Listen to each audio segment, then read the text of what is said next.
Dudaklarınla başlayan her gün İçimde yankılanır sessiz bir ün.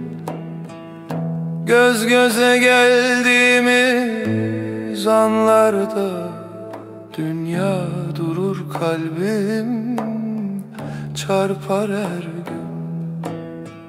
Rüzgar savurur saçlarını, ben izlerim uzaklardan.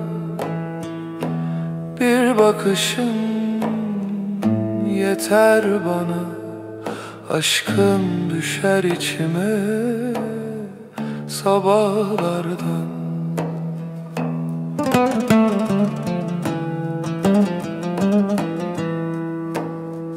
Her gece seni düşünürüm sessizce, adını fısıldar yıldızlara. Her an aklımda sen varsın, kalbim sana bağlı. Her nefeste gözlerin düşer aklıma her gece. Kalbim seni arar sessizce.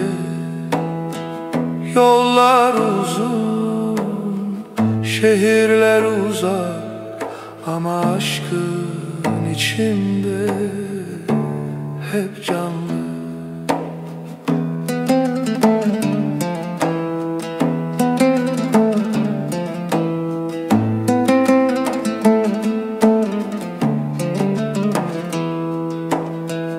Her hatıra bir şarkı olur, her an seninle dolar gönlüm. Sensiz geçen zaman anlamsız, aşkınla yanar içim hiç bitmez. Rüzgarlar getirsin adını, geceler seni hatırlatsın bana.